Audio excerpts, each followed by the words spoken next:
4 mai 2024.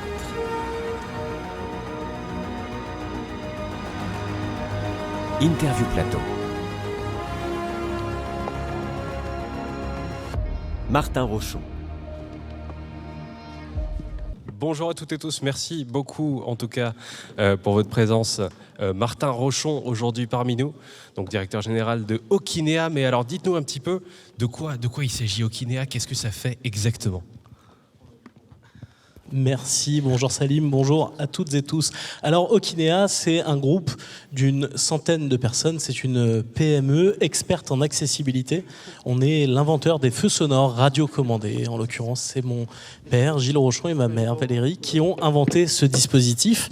Et ça fait 30 ans qu'on innove et qu'on conçoit des solutions qui permettent de répondre techniquement aux besoins des usagers, que ce soit dans l'ensemble de la chaîne du déplacement et sur toute la mobilité, donc dans le cadre bâti, la voirie et les transports en commun.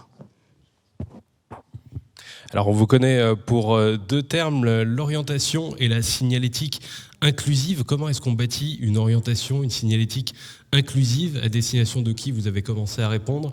Où est-ce qu'on vous retrouve également? Dites-nous un petit peu plus à ce sujet. Alors effectivement, quand on reprend les principes de la signalétique, orienter, diriger, identifier, on va avoir quelque chose qui est basé beaucoup sur la vue.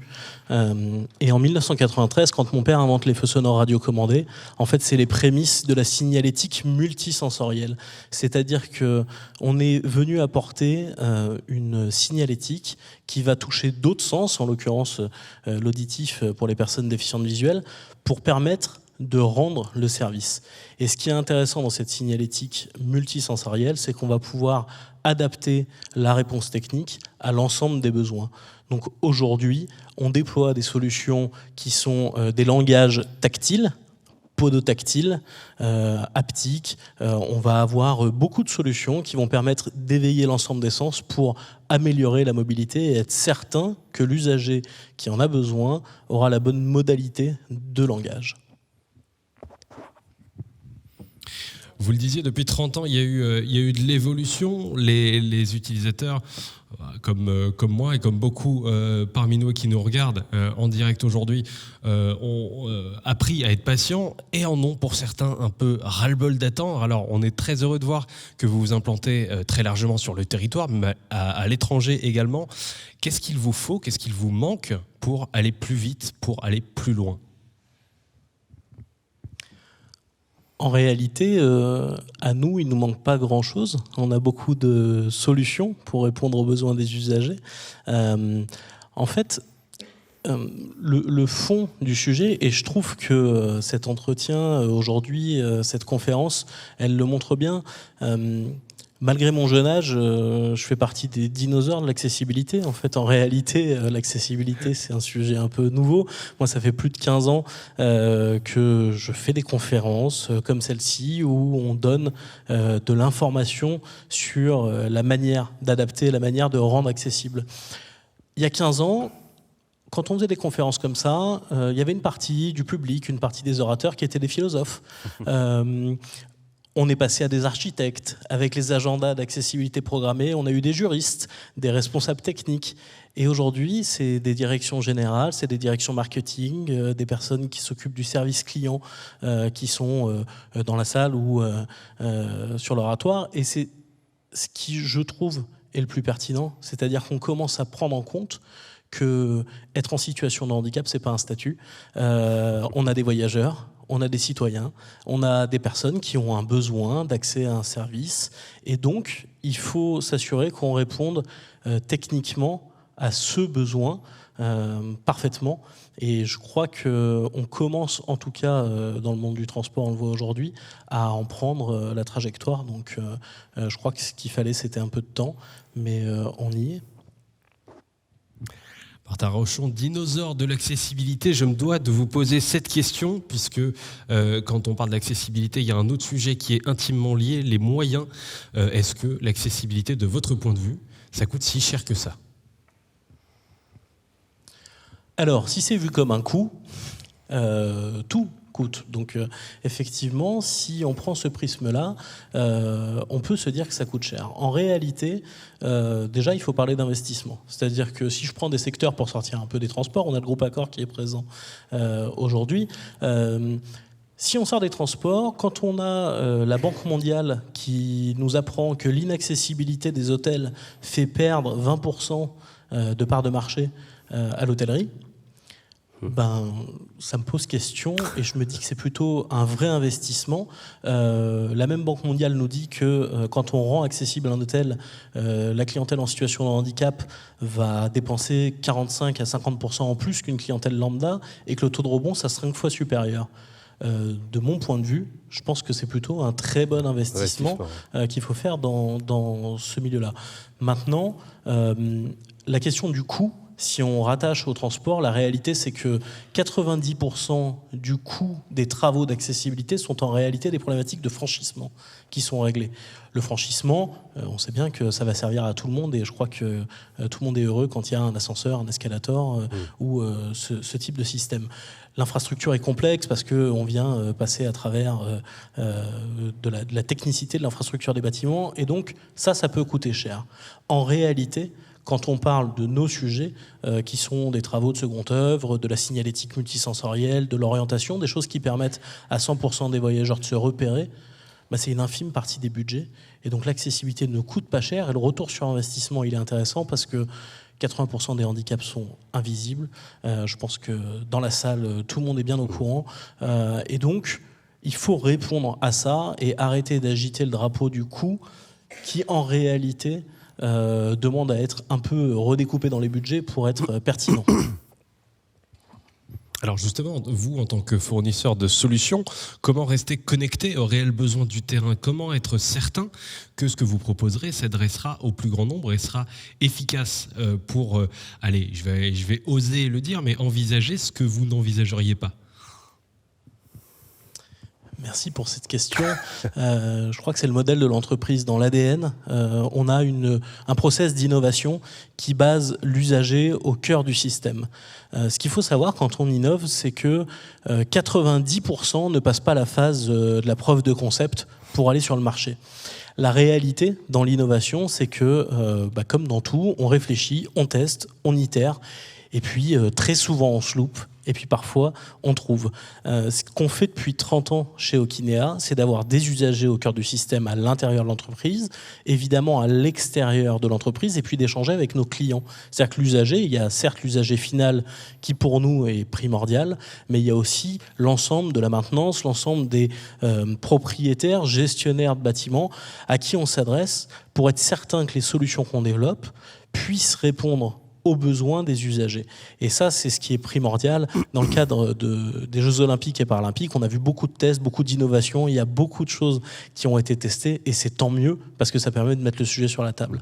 La réalité, c'est qu'il y a des solutions qui sont industrielles, qui doivent être déployées parce que c'est ce qui va permettre la base, ce qui permet de construire les routes de cette inclusion. Et donc, on s'affaire quotidiennement à vérifier que ce qui va être disponible sur le marché chez Okinea soit pertinent pour les usagers. Vous parliez de 30 ans en arrière, moi je reviens un peu moins loin, 19 ans en arrière, les fameuses évolutions de la loi de 2005 qui ont été le socle de ce qui peut se faire aujourd'hui. Oui, mais la loi ne fait pas tout. Comment aujourd'hui peut-on insuffler un esprit plus positif et moins raccord à la loi strictement dans la stricte application, puisque on voit bien que certaines limites sont présentes à l'application de cette dernière. Comment, vous, de votre côté, vous pouvez vous atteler à ça, à cet esprit un peu plus positif et moins en application stricte de la loi?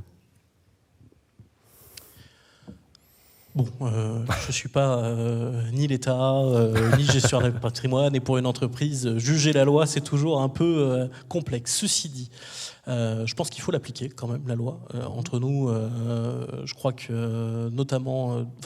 il y a pas mal de critères qui donnaient des objectifs et qui permettaient de sanctionner si on ne respectait pas ces objectifs. Et je pense que ça va quand même aider tout le monde d'avoir quelques radars qui montrent qu'on ne peut pas faire tout et n'importe quoi. Ceci dit, pour être dans quelque chose de positif, parce que le couperet réglementaire effectivement ne suffit pas, je crois que c'est des moments comme ça, c'est la prise en compte qu'on a des voyageurs, qu'on a des clients qui ont des besoins spécifiques. Ça ne nous viendrait pas à l'idée de livrer un bâtiment sans signalétique. Alors pourquoi on se permet de le faire sans signalétique audio? Ça ne nous vient pas à l'idée de ne pas permettre d'accéder. Alors pourquoi on se permet de ne pas faire de rampe, de ne pas mettre d'ascenseur, etc. Donc il y a la question de l'existant, et c'est vrai qu'on a un pays qui est très complexe en termes d'architecture, et donc il y a une vraie stratégie d'accessibilité qui prend du temps à se mettre en œuvre. Pour autant, il y a plein de choses qui sont possibles à faire, et surtout, je crois qu'il est important de comprendre qu'il y a du ROI, il y a un retour sur investissement, et un voyageur mécontent, qu'il soit en situation de handicap ou pas, ça reste un voyageur mécontent. Et donc on ne doit pas accepter la différence, parce que d'un point de vue sociétal, d'un point de vue politique, c'est primordial qu'on puisse tous vivre ensemble. Martin Rochon pour Equinéa, je vous pose une dernière question pour clore cet entretien. J'ai un entrepreneur sous la main, donc je ne résiste pas à l'envie de vous poser la question. 15 ans en arrière, on a fait un petit peu le balayage de cette période. 15 ans dans l'avenir maintenant, quels sont les prochains défis que se voit relever Equinéa pour la suite ? Alors on a plusieurs défis pour l'avenir.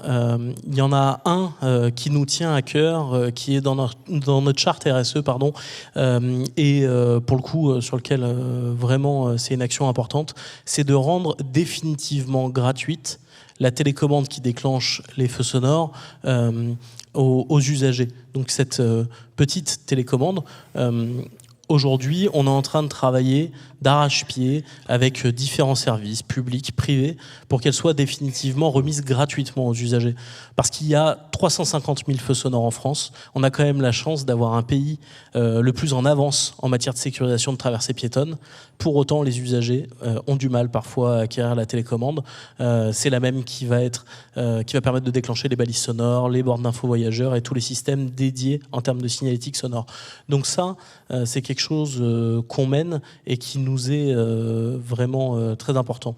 L'autre chose, c'est qu'on vient de terminer, toujours avec le même cycle d'innovation, la fabrication d'une application de géolocalisation indoor qui s'appelle Evelity, qui va permettre d'orienter tout type d'usager en fonction de ses besoins, pas à pas à l'intérieur d'un bâtiment. Et donc, on a déjà déployé le métro marseillais, on est en train de travailler sur différents sites de transport, on travaille sur des sites olympiques, et là, on va commencer une mise sur le marché assez massive, ce qui va permettre, à travers le smartphone de l'usager, d'être guidé et orienté dans un bâtiment. Et évidemment, on a un œil tourné vers l'international. Notre expertise est demandée beaucoup aux États-Unis, dans les pays européens. Et c'est vrai qu'on a à cœur de déployer ce savoir-faire à l'étranger, que ce soit tant sur les maquettes tactiles que sur des solutions de géolocalisation indoor. Merci beaucoup. Ouais. Merci beaucoup Martin, je crois que ça peut s'applaudir encore une fois. Merci pour ces quelques mots, pour la prise de conscience. Effectivement, depuis 30 ans, il y a eu beaucoup de chemin de réaliser et c'est génial. En tout cas, c'est la plus belle preuve, je pense, d'avoir ces quelques mots de vous directement devant cette assemblée, sur cet événement aujourd'hui. Encore une fois, merci.